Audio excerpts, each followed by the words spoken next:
Welcome to Updates from the Edge. I'm Wade Cleveland, and I'm joined by volunteer extraordinaire, guy who's involved in just about anything you could name around town, David Sollows, who is retired and is filling up his time with a whole lot of stuff. We're going to talk about something very specific, and that is communities in bloom. The weather's getting nice. There is a program called It Up Yarmouth, which is out, and we're going to talk about that. First off, David, thank you very much for talking to us. Well, it's always good to have a conversation and talk about our town. So. Well, let's talk about Communities in Bloom just generally. Sure. For those who don't know, what is Communities in Bloom? So Communities in Bloom is a program that the town got involved in back in, I think it was 2006. And initially it was about what can we do to improve some of the assets that we have in the town. And I've grown to discover that it's really about making the most of what you have. Before we got involved in Communities in Bloom, we had plastic flowers hanging on the lampposts. I'm not sure if people remember that, but if you look at downtown Yarmouth today and the community involvement today in keeping our community looking good, it's really grown by so much, to the point where in 2019, Yarmouth actually hosted the National Symposium for Communities in Bloom. And that's a national event. They had never held it in a small town before. And they were amazed and delighted with what Yarmouth had to offer. So we have a lot to be proud of here, and there's always more to do. And so we're always looking at what can we do to continue on that road to improvement. There's this old mantra that if you're not constantly trying to improve and you think you're as good as you can be, you're probably getting worse. So it's an ongoing thing, kind of like pulling weeds. You're never done. That's for sure. When it comes to Communities in Bloom, to me, I always enjoyed the community spirit. I find that Communities in Bloom, in making things physically more beautiful, has really increased that spirit, that involvement or engagement, if you will. Yeah, there's no question about that. And people think, because of the name of the program, they think it's only about flowers, and it's about way more than that. It is totally about your community as a whole. So looking at community spirit, community engagement, initiatives that are taken by the community to improve and recognize the lives of their citizens. So, and making it an inviting place.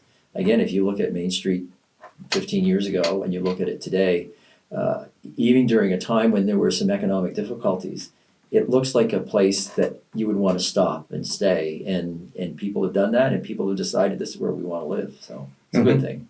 It certainly is. It's great for the economy. It's just great generally. Absolutely. So every year, Communities in Bloom, for the most part, hosts judges who come in Exactly. and look around. Yeah. And we have won awards in the past, plenty of them. Yes. So part of the program involves having a panel of expert judges visit your community. And you're judged in a number of areas: tidiness, community involvement, floral displays, turf and ground covers, your urban forestry, and you're in those categories. You're ranked, and you get a written report on how you have fared in those categories. And it's probably the most valuable piece of the program is when you get ideas from these reports, because they always identify things that might be things you could try, and these are things that can make your community a better place. But Yarmouth has won a number of awards, and I think the first one we won was the National Heritage Award for Heritage Recognition. We most recently won the award for the urban forest that we have here in town. And that was an interesting one, because one of our judges that year was from Ottawa, and she serves on the Ottawa Parks Commission. And as part of the National Parks Commission, what she was surprised to find here is we actually have a tree inventory of all the trees on public lands with their approximate age, their health, trees that need to be replaced, and that kind of thing. And when she saw that and how our Parks and Grounds keeper, Todd Muse, has been able to use that, she said, I don't have one of those. That was kind of a neat thing that small town can teach big city. So It's a great thing. tell us about, and you can wave that if you'd Sure. like, Step It Up Yarmouth, and what's going on this year. It's the year of the garden. It is. So this year is the year of the garden, and many people are gardeners, but many people are not, but might like to be. And what we're doing is we're encouraging all of our citizens to think about what you might do in a small way to increase the attractiveness of your property. And one thought is put together a planter and put it on your front step. So we've got Step It Up Yarmouth as an invitation to residents to think about what you could do. Now, you may not be a gardener, but doing a planter to put on your front step can be pretty easy, and it can be pretty inexpensive. So for a first-time gardener or a first-time planter, you get a container, and it can be any kind of a container, anything from a proper fancy planter to a pair of rubber boots. You know, you can be dream big about what you'd like to do there, but you fill it with potting soil and you find something to put in it. And if you're a first timer, you want something that is forgiving. So if you look at some of the things we've chosen for some of our gardens in town, if you go down to the Lost to the Sea Memorial, you'll see we have those little fibrous begonias that are used as an edging plant. They're inexpensive. You can get 2 or 3, 4 packs for under $10 pretty much. And they will take sun, they'll take wet, they'll take dry, they'll take shade even. So if you need a place to start, you can start there. If you want to go fancier, you can look at, what can I put in for a trailer?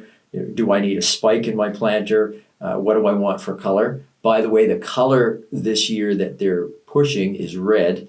And we'll see a little bit of that around the town, but we won't be using it everywhere. We found some other things in our climate that work really well, and we're still looking for some plants that suit our coastal climate. But there's lots of opportunity there for citizens to get involved. And we do have a few of these left. These were given out at the home show. They were given out at the Garden Club event. Milton Improvement Society has given them out. And there will be a supply of these available at the town hall until the supply runs out. If anybody wants to do a plant or put it on their front step, pick up one of these and plunk it in their planter. We'll have these available for people. So we encourage Yarmouth to take hold of the invitation. Get out there, get yourself something to put some plants in, get some plants, and see what you can do to dress up your front step. Step It Up Yarmouth. Thanks a lot, Dave. I really appreciate the time. Pleasure to be here. Thank you. We'll talk soon. Thank you, Yarmouth.